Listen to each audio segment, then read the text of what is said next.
ओम शांति। प्यारे मीठे बाबा, परम धाम से आकर संगम युग पे हमें याद की यात्रा सिखलाते, जिसे हम रूहानी यात्रा कहते। आज की मुरली में बाबा ने बार बार एम्फेसिस दिया है याद की एक्यूरेट विधि पे, अर्थात खुद को आत्मा समझ के बाबा को याद करना। मैं आत्मा बिंदी, परमात्मा बिंदी। साथ ही साथ में बाबा कहते कि इस रीति याद करना बच्चों के लिए अत्यंत डिफिकल्ट है, मुश्किल सब्जेक्ट है। बार बार बाबा ने दोहराया कि सही विधि से याद करना, अपने को आत्मा निश्चय कर बाप को बहुत प्यार से निरंतर याद करना, ये एक बहुत ही मुश्किल सब्जेक्ट है। आज हम इस बात पे चिंतन करेंगे कि क्यों एक्यूरेट विधि से याद करना बाबा ने इतना मुश्किल बताया। बाबा कहते कि आत्मा जो है वो एक छोटी सी बिंदी है। अब देखिए, हम जितनी भी चीजों को कॉम्प्रिहेंड करते हैं, समझते हैं, हम छोटेपन से पहले बच्चे को सेब दिखाते हैं, सेब का चित्र दिखाते हैं, हम 5 गीटियां गिनवाते हैं, 5 पत्थर गिनवाते हैं, फिर कहते हैं देखो ये 5 नंबर यानी ये 5 उंगलियां, और इसे ऐसे 5 लिखते हैं। तो हम जाते हैं फ्रॉम नोन टू अननोन, यानी जो दिखता है वहां से एब्स्ट्रैक्ट की तरफ जो दिखता नहीं है। तो हमारे 5 सेंस ऑर्गन्स, जिन्हें हम कर्मेंद्रियां कहते हैं, आंख, नाक, कान, मुंह, ये एक सेंसर्स की तरह एक्ट करती हैं। जैसे हम सबने देखा है कि आजकल होटल्स के अंदर जब हम पैर रखते हैं तो ऑटोमेटिकली लाइट ऑन हो जाती है।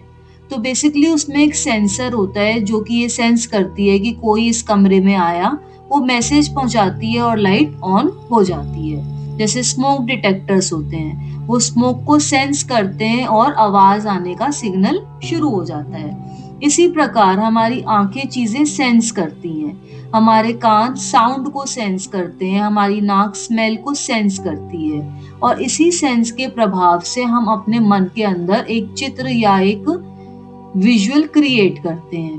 परंतु आत्मा एक ऐसी चीज है जो इन कर्मेंद्रियों से महसूस नहीं की जा सकती। जैसे आत्मा is something which can not be seen, heard और टच्ड। आप इसे टच नहीं कर सकते, आंखों से देख नहीं सकते, कानों से सुन नहीं सकते, नाक से सूंघ नहीं सकते। तो बाबा कहते हैं आप अपने आप को आत्मा समझो।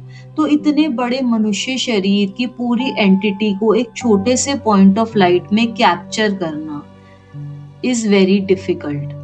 सुनने में आसान लगता है कि एक बिंदी लगा दी, ये आत्मा है, इसमें मन बुद्धि संस्कार है, लेकिन इसको इसी तरीके से निरंतर इमेजिन करते रहना, और ये इमेजिन करना कि इस इतनी छोटी सी बिंदी के अंदर इतना सारा पार्ट भरा हुआ है, थोड़ा सा बच्चों को बाबा कहते हैं मुश्किल लगता है।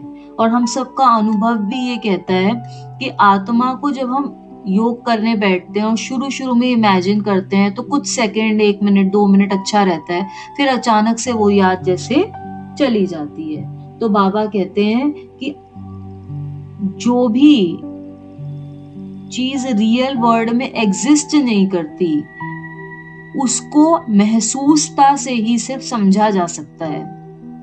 जिन लोगों ने भी हायर स्टडीज करी हैं, उन्होंने देखा होगा कि जैसे जैसे 11th 12th कॉलेज में मैथ्स आई, फिजिक्स आई, तो अचानक से मैथ्स में से नंबर गायब हो गए, सिर्फ XYZ रह गया, थ्योरम्स रह गई, एक्सियम्स रह गए। तो ये सारी चीजें जो थी, वो सारी की सारी चीजें आप फील नहीं कर सकते थे। You can not feel an axiom.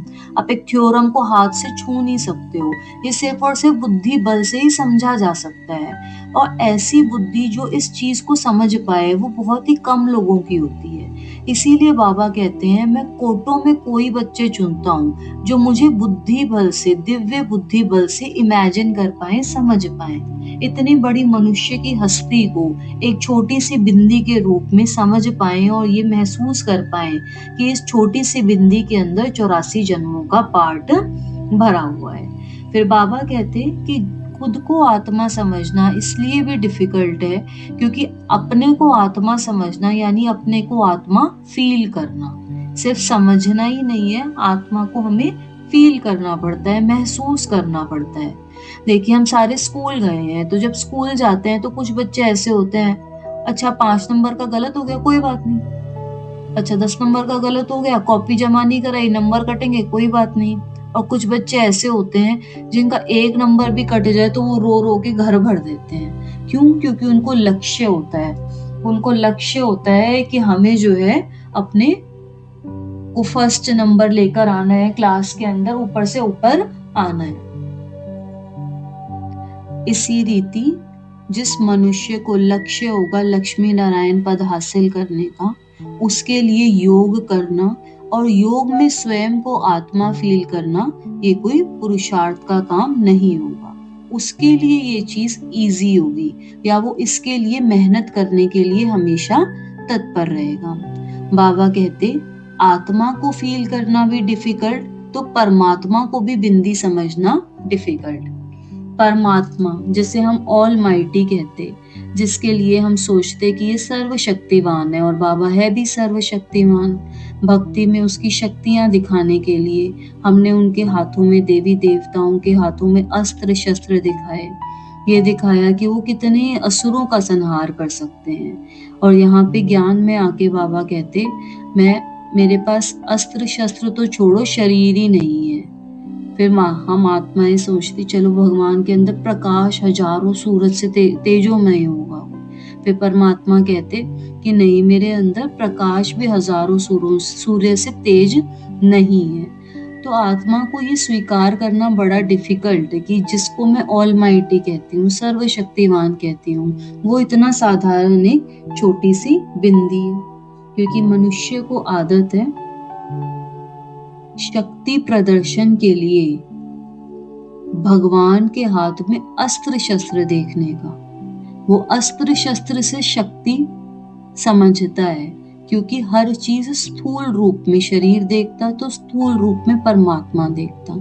तो जब हम बाह्य मुक्ता से अंतर मुक्ता की ओर आते हैं तब हम खुद को भी आत्मा समझ पाते और सर्वशक्तिवान परमात्मा को भी बिंदी रूप में समझ पाते।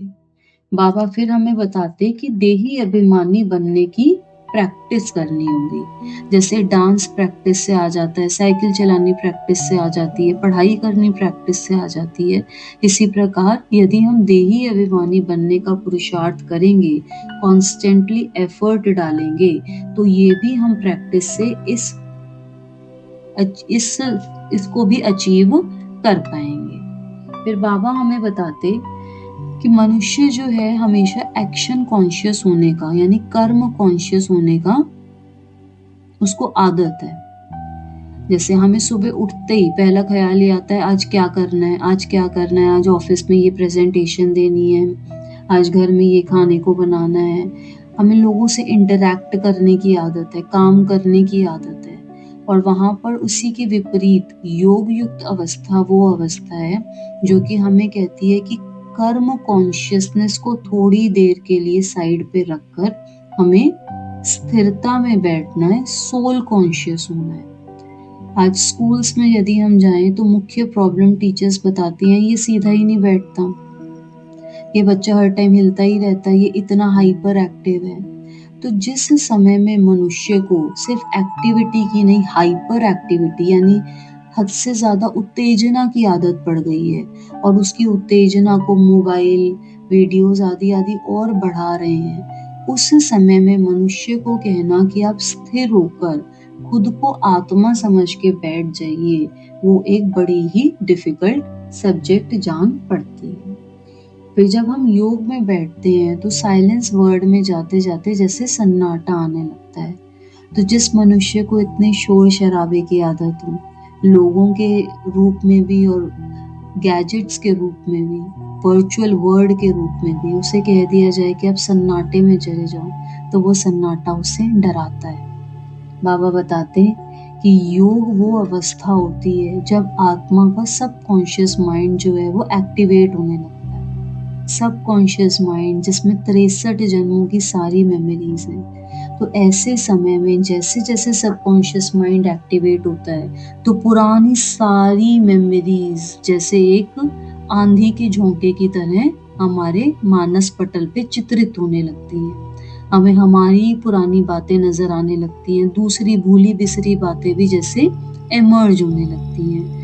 तो ये सारी पुरानी जो 63 जन्म की कट पड़ी है पुराने संस्कारों के, बातों के, मेमोरीज के फॉर्म में, ये कट जो है जैसे हमें योग में उड़ने नहीं देती, ये हमें नीचे बांध के रखती है, शरीर से, दुनिया से बांध के रखती है।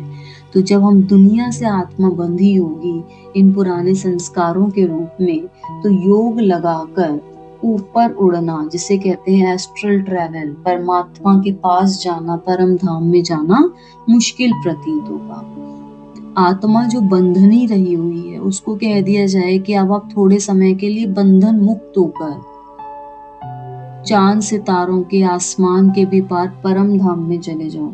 तो इसमें आत्मा को उड़ने का भी संस्कार चाहिए और उसके लिए वो रास्ता भी एमर्ज होना चाहिए जिसके थ्रू उसे परम धाम में पहुंचना है। तो ये सारी की सारी विधियां एक्यूरेट रूप से पक्की करने के लिए आत्मा को निरंतर अभ्यास, पुरुषार्थ करना पड़ेगा।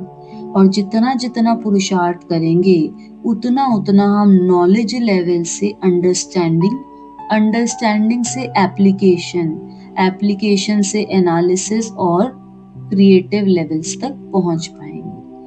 आत्मा देही अभिमानी स्थिति में कैसा योग में अनुभव करेगी और कैसा प्रैक्टिकल जीवन में अनुभव करेगी, ये दोनों ही बातें क्लियर होती चली जाएंगी जितना जितना हम स्वयं को आत्मा समझ के, परमात्मा को बिंदी समझ के उसे एक्यूरेट रूप से याद करेंगे। अच्छा, ओम शांति।